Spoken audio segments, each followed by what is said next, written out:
that we serve are putting their children first and during a time when they're facing some pretty incredible circumstances. Our families, typically for a family of 4, make about $27,000 or less a year. Many of the families that are in our program identify as homeless, and we prioritize children in the foster care system. We prioritize children with disabilities. In fact, about 30% of the children in our classrooms and in our home visiting services have an identified disability.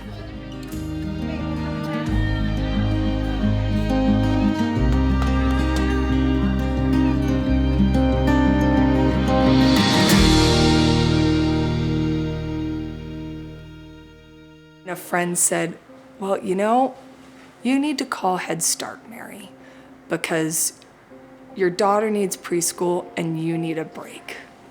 I was broken emotionally, mentally. I was strapped by that point. We had 2 kids. That didn't make it any easier. It added a lot more love, but a lot more challenge. Within 2 weeks, my daughter was in a classroom, and I was welcomed with open arms. And I was like, wow, well, that was amazing, because there was no way I was affording preschool at that point in my life with the pieces of the puzzle that we had. When we first met with our advocate, and my advocate came to the home where we were staying, and that's the first time since I'd had kids that someone truly showed up and asked how I was.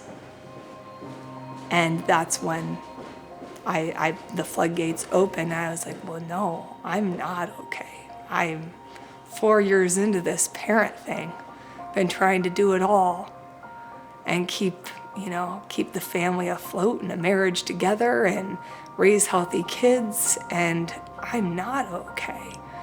And I need to rebuild, and they were there to support me and give me the opportunity to rebuild and to be that ear that showed up and recognized I was a piece of the equation.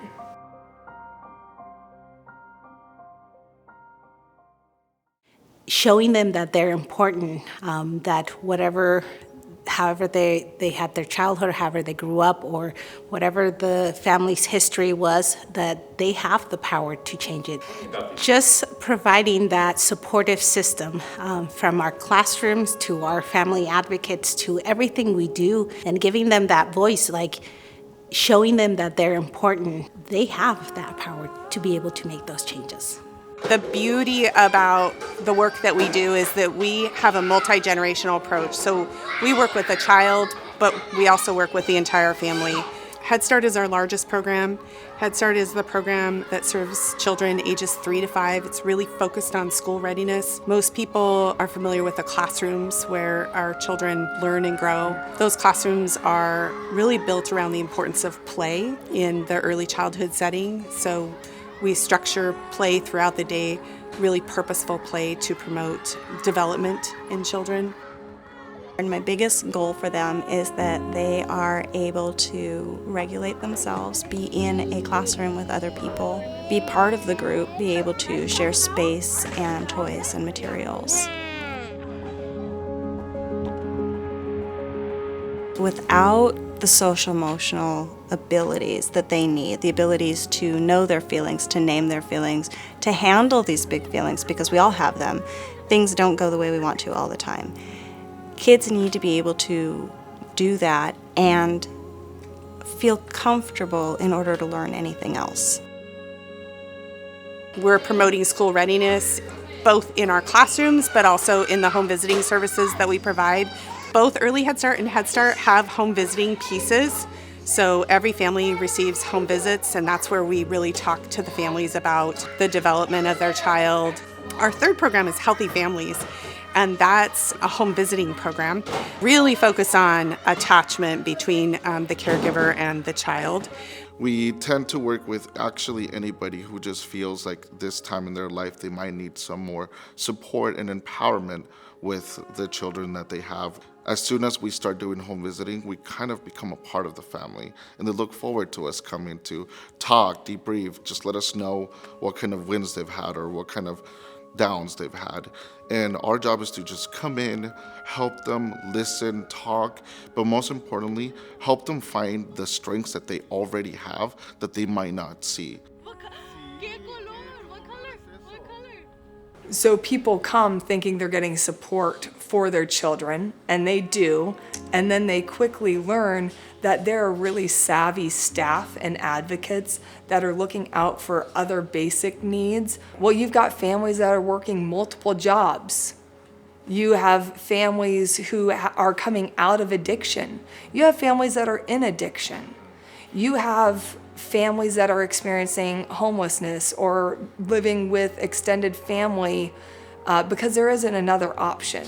Being able to bring diapers, formula, food boxes, or even helping them get connected with WIC, food stamps, housing support, education, the ability to go back to school, the ability to buy a car, even programs that help them save money for their children's college one day, or even save money for a house.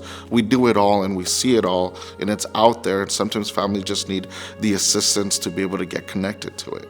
Ultimately, what we do is once families apply with us, we collect data from them, usually through intake interviews that we do with them, and then we help to determine their eligibility and then get them connected to our services and our other team members.